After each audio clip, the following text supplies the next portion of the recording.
Bismillahirrahmanirrahim. Assalamualaikum warahmatullahi wabarakatuh. Jumpa lagi dengan saya di Abil Maywa Channel.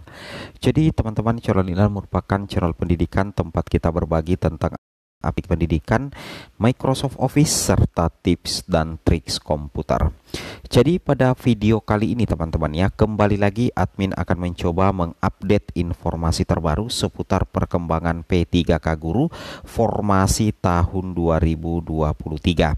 Yang mana di sini yang akan kami sajikan pada video informasi terbaru kita pada hari ini adalah terkait dengan P2 dan P3 ya, yang sudah berhasil resume di portal SSCASN.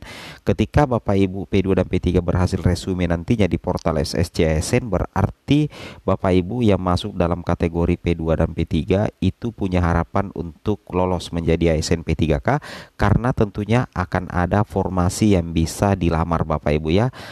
Akan ada kebutuhan yang bisa diisi asalkan Bapak Ibu P2 dan P3 itu memenuhi persyaratan.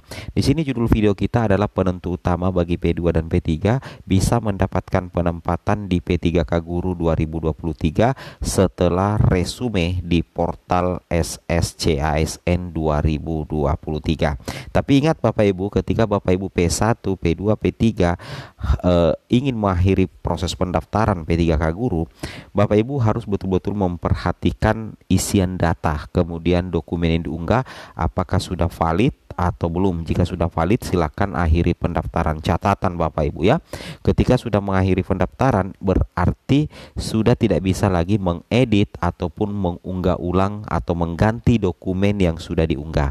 Makanya saya katakan bahwa perhatikan data-datanya sebelum mengklik akhiri pendaftaran, seperti itu ya. Terkait dengan penentu utama ya, untuk P2 dan P3 bisa mendapatkan penempatan di P3K Guru 2023 setelah resume, kami punya beberapa dasar yang kuat, terutama aturan-aturan resmi yang dikeluarkan oleh KBKN, Kemenpan RB maupun Kemendikbudristek Bapak Ibu ya. Kita langsung saja to the point ke informasinya. Jadi pertama-tama kita akan membahas terkait dengan peluang di Kemenpan RB nomor 649 yang mana sudah ditetapkan Bapak Ibu ya, untuk pelamar prioritas 2 dan pelamar prioritas 3 itu akan mengikuti tes kompetensi CAT BKN Bapak Ibu ya. Artinya apa? Akan ada beberapa tes yang harus dilalui P2 dan P3 untuk bisa lolos menjadi ASN P3K. Yang pertama, kompetensi teknis penyesuaian atau semacam soal-soal terkait dengan pembelajaran, kemudian kompetensi manajerial, kompetensi sosiokultural, dan kemudian wawancara. Nah, di sini kami akan berikan sedikit bocoran berdasarkan Kemenpan RB ya, bahwasanya untuk kita ke kompetensi manajerial dulu untuk P2 dan P3. Untuk materi kompetensi manajerial yang harus dipelajari oleh P2 dan P3 itu terkait dengan komitmen, kemampuan dan perilaku individu dalam berorganisasi yang dapat diamati dan diukur meliputi. Ini ada beberapa Bapak Ibu ya. Ini wajib dikuasai ya, silakan dicari materinya. Integritas, kemudian kerjasama, komunikasi, orientasi pada hasil, pelayanan publik, pengembangan diri dan orang lain, pengelolaan perubahan dan pengambilan keputusan. Insya Allah nanti kedepannya kita akan bahas soal-soal.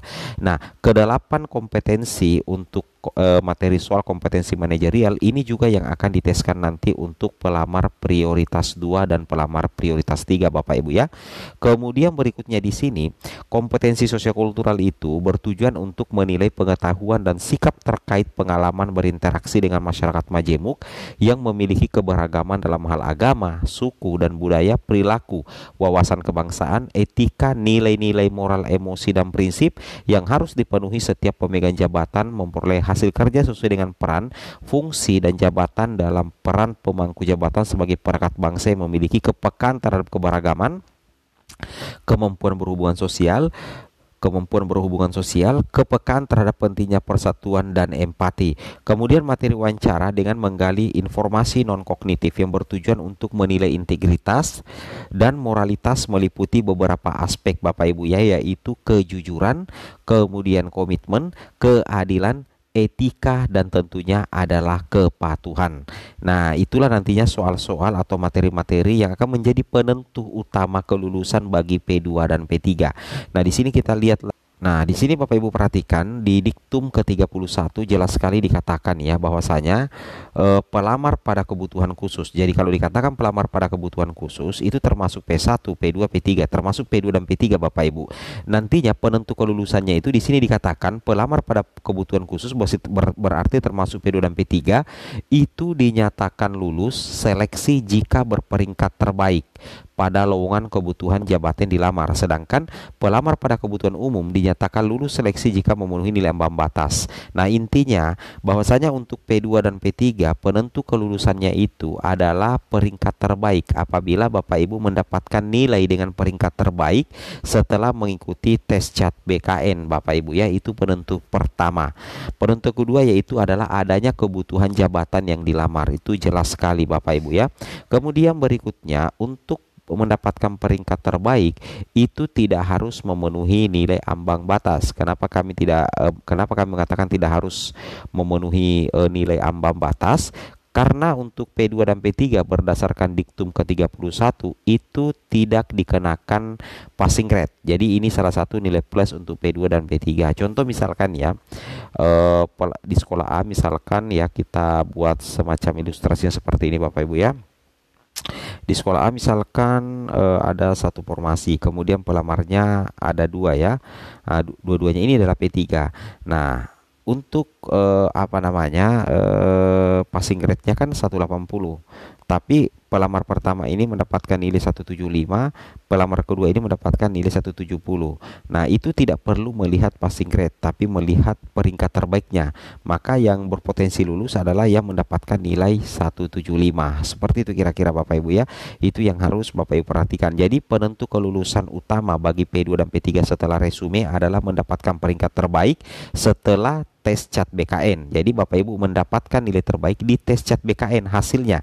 Ingat ya, hasil tes CAT BKN itu tidak ada masa sanggah, tidak ada masa sanggah. Nilai tes CAT BKN itu merupakan nilai murni atau hasil ujian Bapak Ibu. Nah, yang kedua adalah jumlah kebutuhan di instansi Bapak Ibu. Semakin banyak formasi untuk P2 dan P3, maka semakin memperbesar peluang lulus untuk P2 dan P3. Seperti itu ya. Nah, sedikit terlupa Bapak Ibu ya terkait dengan tes kompetensi teknis untuk P2 dan P3 sebagai penentu kelulusan. Di sini jelas sekali di portal P3K Guru Kemdikbudristek ya. Kalau kita scroll ke bawah di sini ya, kita scroll ke bawah di bagian sini Bapak Ibu. Nah, di sini jelas sekali dikatakan ya, untuk seleksi kompetensi teknis penilaian situasi kerja sederhana. Jadi untuk P2 dan P3 Bapak Ibu ya, P2 ini adalah THK 2 dan P3 ini adalah guru non ASN negeri yang terdata Dapodik masa kerja 3 tahun terakhir. Nah, untuk P2 dan P3 untuk soal kompetensi teknisnya itu adalah soal kompetensi teknis penilaian situasi kerja sederhana. Sebagaimana bocoran dari Prof Nunuk Suryani bahwa kalau dikatakan penilaian situasi kerja sederhana berarti itu terkait dengan soal-soal terkait dengan proses pembelajaran di sekolah atau proses pembelajaran di kelas. Nantinya itu akan diberikan opsi-opsi penyelesaian permasalahan-permasalahan yang dihadapi guru dalam proses pembelajaran atau dalam melakukan atau meningkatkan kompetensi dan tupoksi sebagai seorang guru. Nah, jadi sangat berbeda jelas saya, sangat jauh berbeda antara soal kompetensi teknis P2 dan P3 dengan soal kompetensi teknis pelamar umum.